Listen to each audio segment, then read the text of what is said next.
I'm 22 years old. Avengers Infinity War is the first and only movie I have ever cried in. Wow, what do I want to say about Avengers Infinity War? It was, you know, this big climax and the culmination of so many different narratives and stories. We were so shook after we watched it. Just the ending of Infinity War made it all worth it, and yet also completely destroyed me. I think it's so cool that they sat in a room and they were like, what can we do to like really play with these people's emotions? And I think the way it ended did that so well. It's so good. I'm gonna cry again. I'm not gonna cry again.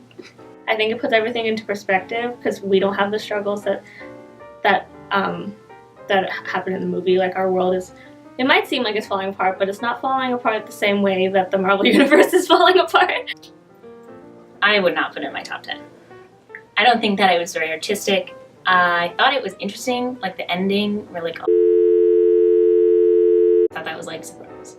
I don't know if we're doing, like, don't put that in there. Not as good as it could have been, but also not terrible at all. Infinity War, I don't think would be a good movie by itself. Don't think that Infinity War was, you know, it didn't have like a lot of depth. But again, it didn't really need it. Just the sheer magnitude of it, I think, deserves a spot in the top 10. I don't think this should be number 4. Oh my god, okay. Oh, Incredibles 2. I've been waiting for that movie for so long. I just love Pixar. Pixar just can't do anything wrong, in my opinion. I loved Incredibles 2. I hate animated movies, but it was so cute. Incredibles 2, it's so hard to make a good sequel. The animation was gorgeous. Mrs. Incredible, also gorgeous and a wonderful superhero. The Incredibles are a cool concept just because they're a family that has real family struggles, but they try to fight crime together, and they also mess up, and it's hilarious. Working mother, working father dynamic, you know, showing Mr. Incredible as the clueless dad. I find that very, very relatable. Why this is on our list, I don't know. It's a sequel to an animated movie. Just like, really, does that deserve to be on the best movie list? No, it doesn't.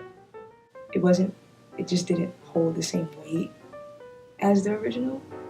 I enjoyed it because it felt kind of relevant to the modern day controversies, maybe around surveillance or technology taking over our lives, even though it is set in the past. I thought it was a little bit odd that it was another movie based purely on the fact that somebody is trying to use the supers to destroy the supers.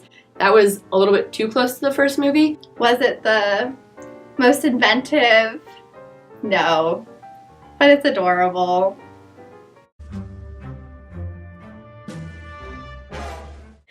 Crazy Rich Asians. I love Crazy Rich Asians. I have so many thoughts. Oh my gosh. I love this renaissance of the rom-com. This movie is just like romantic comedy done at its best. Crazy Rich Asians was so refreshing. Did the plot really make a lot of sense? Did any of the characters have a ton of depth?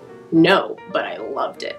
I love that it's an all-Asian cast. It's really powerful for me just because I have watched a lot of movies in my time and most of them haven't been all-Asian casts.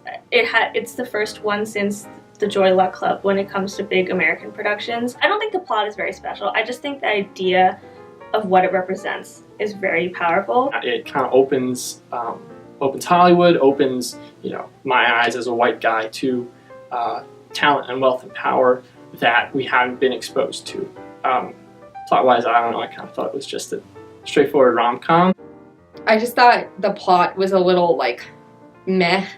It was such a good time. It didn't have to be anything else more than a good time. Crazy Rich Asians was so colorful, So beautiful. They focus on things that, you definitely couldn't experience from just reading it, so I really appreciated that. They didn't follow the plot that was necessary for the second movie to be the same as the book plot. So that was like my only real critique with it. The issue is that, like, because it portrays like crazy rich Asians, it's so focused on this like very, very extravagant side of like people living in Asia. There were some things I disagreed with when it came to how it represented Singapore. I don't think it was representative of Singapore as a city or a nation, just because there aren't only Chinese descendants in Singapore. There are so many other Asian folks, especially Malaysian folks, and people notably with like darker skin. I think that there was a lot of colorism in the movie. I don't know if I would have put it number 3, but I'm not mad at it's number 3. I do not regret watching it. However, I don't think it deserves to be so high on our list of best films. 8th grade. 8th grade was definitely one of the best movies I've seen like in the past year. 8th grade made me cry a lot. I was crying a lot. It made me cry, and a lot of movies make me cry, but this one made me cry for like very special reasons. 8th grade is Bo Burnham's directorial debut about a girl in 8th grade. The whole premise was pretty cliche, like just like an awkward 8th grader, like preteen times, whatever. She's like weird, she's not like one of the popular kids. 8th grade was really original. It had a really good dialogue in it. It was really impactful. And just like all around, like it was a very well-made movie. It's a real and accurate portrayal of that time, especially that time now with like social media. It's a beautiful film, and I think it deserves to be number 2. Probably, I think, deserves awards. Many awards. What awards? I can't say, but it does deserve some awards. Michael B. Jordan, and that's pretty much all you really need to know. Black Panther was incredible.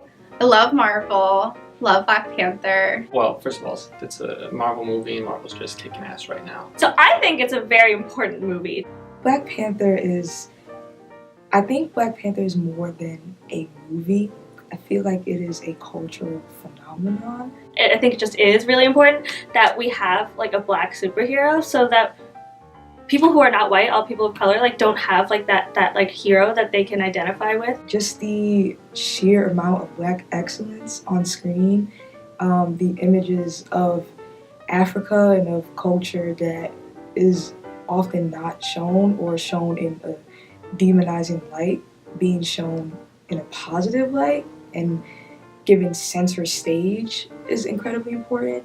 I think it's really interesting because they did focus on another country and the idea of another country being better than the US also, and like having all of these resources that the US doesn't have. Also, I really respected Killmonger in the movie, the supervillain, because he just had such a great backstory, and I really sympathized with him, and I think it really gave the movie depth. It's very easy for the audience to agree with the villain, which is something that Marvel has struggled with, superhero movies have struggled with in the past. And that doesn't even touch on the fact that the issues that the villain is fighting for are issues that, play out in the real world, and issues that just Black Panther itself, with its release in being Afrocentric and all black and advancing black culture, that just adds power to it.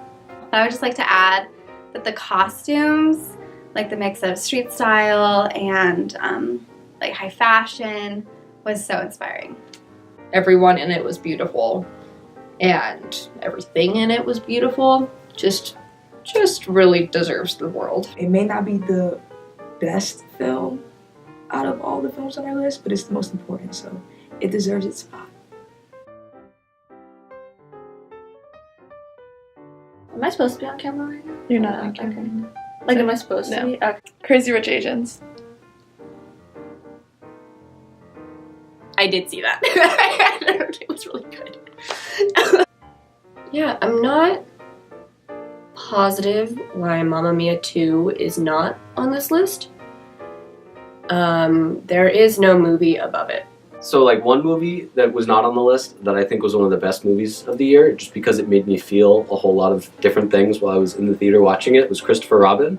Because it has, like, really happy ending, and it's, like, really heartfelt and wholesome, and it's, like, good for little kids to go and, like, see, like, Winnie the Pooh and all the characters, and it's fun for them. And then for all of the older people in the audience, it's just emotionally crushing. More good stuff came out than people realized, but that's what you get when you do a top 10 list. Is you only get 10. I could take Incredibles 2 off the list. You're dead to me. Yeah. Okay. What does best even mean? What does best even mean? You know? Is this